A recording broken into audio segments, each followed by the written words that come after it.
Assalamualaikum warahmatullahi wabarakatuh. Malam ini Coach Sepri akan memberikan pemahaman tentang kalori, serat, dan glycemic index. Apa itu kalori? Kalori adalah takaran energi dalam makanan. Kunci dari berat badan yang sehat adalah kita tahu berapa kalori makanan yang kita konsumsi sehingga dapat disesuaikan dengan kalori yang dibakar oleh tubuh kita. Sarapan apa teman-teman pagi ini? Nah, ini adalah contoh dari sarapan kita atau kebanyakan dari masyarakat Indonesia ya teman-teman. Teman-teman bisa lihat nih, sarapan paginya ada lontong, ada bubur, ada nasi goreng, dan komplit. Nah, teman-teman, jadi kita hitung kalori dari makanan kita. Nah, kita sarapannya saja dengan semangkok nasi, dengan telur, dengan sosis, dengan es jeruk, itu udah 754 kalori. Belum dengan makan siangnya, ngemil sorenya, dan juga dengan makan malamnya. Jadi total kalorinya itu bisa mencapai 5.463 kalori teman-teman. Sementara kalori yang kita butuhkan rata-rata itu maksimal 2.500 per hari, tergantung aktivitas fisik, tinggi badan, dan juga berat badan.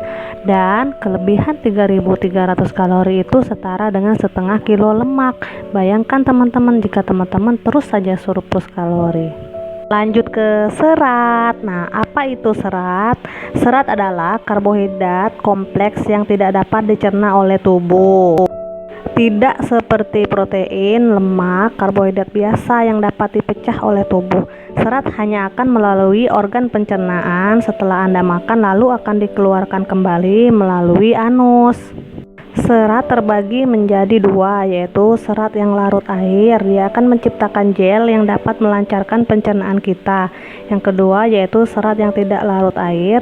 Nah, ini dapat menarik air ke dalam feses, membuatnya lebih lunak sehingga mudah untuk melewati saluran pencernaan kita. Di mana kita bisa mendapatkan serat? Nah, sumbernya ada dari makanan berikut contohnya, seperti apel, roti gandum, pisang, oatmeal, dan juga kentang. Manfaat serat sangat banyak sekali teman-teman, diantaranya mencegah kanker, mencegah diabetes, membantu mengatasi anemia, membantu perkembangan bakteri baik dalam usus, membantu proses pembersihan racun, dan juga dapat membantu program weight management teman-teman. Kabar gembiranya, kita punya mix fiber.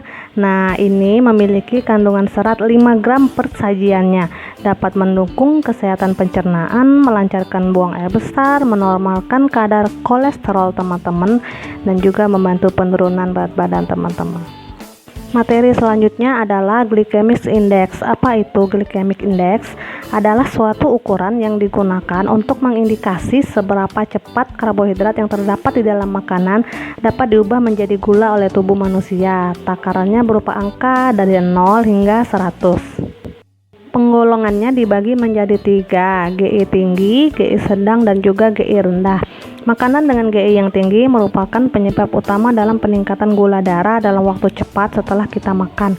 Yang GI-nya rendah, efeknya dalam peningkatan gula darah karena lebih lambat dicerna di dalam tubuh kita. Makanan tinggi GI biasanya diproses dan dicerna dalam waktu yang cepat. Contohnya makanan sumber karbohidrat yang telah melewati banyak proses pengolahan dan ada penambahan gula. Gula darah akan cepat meningkat namun cepat juga turun, sehingga membuat kita jadi mudah lapar lagi. Sebaliknya, makanan GI rendah dicerna dan dicerap lebih lama, mengandung banyak serat serta memberikan kita energi kenyang lebih lama. Faktor apa saja yang mempengaruhi kadar glycemic index? Yang pertama yaitu proses kita mengolah atau mempersiapkan makanan. Semakin makanan tersebut diolah berkali-kali, maka kadar GI-nya pun akan semakin tinggi. Yang kedua yaitu tingkat kematangan. Yang ketiga yaitu makanan lain yang Anda makan. Keempat adalah kondisi tubuh seseorang. Pentingnya kita memilih atau menerapkan glycemic index dalam meal plan kita, yaitu kita dapat memilih makanan yang lebih sehat, dapat mendukung program penurunan berat badan kita, dapat lebih banyak serat, vitamin, mineral, dan juga sedikit gula. Contoh dari makanan yang GI-nya tinggi itu ada roti, ada kue beras, ada mie, jagung-jagung, popcorn, dan mie instan. Makanan yang GI-nya sedang itu ada seperti kue muffin, ada mangga, ada pizza, es krim, pasta, roti burger, dan kue bolu. Dan yang GI-nya rendah itu ada jagung putih, apel, tomat, susu low fat, dan juga ada Shakita teman-teman. Shakita ini mengandung kadar GI hanya 22 hingga 24. Selain itu juga mengandung serat teman-teman, kenyangnya lebih lama. Dan bagaimana sih pengaruhnya glycemic index terhadap kesehatan kita? Nah, meskipun glycemic index merupakan parameter yang dapat digunakan untuk mengontrol gula darah teman-teman, tetapi juga harus memperhatikan kandungan gizi dan nutrisi lain yang terdapat di dalam makanan tersebut. Terima kasih, sekian edukasi dari Coach Sepri. Semoga bermanfaat. Assalamualaikum warahmatullahi wabarakatuh.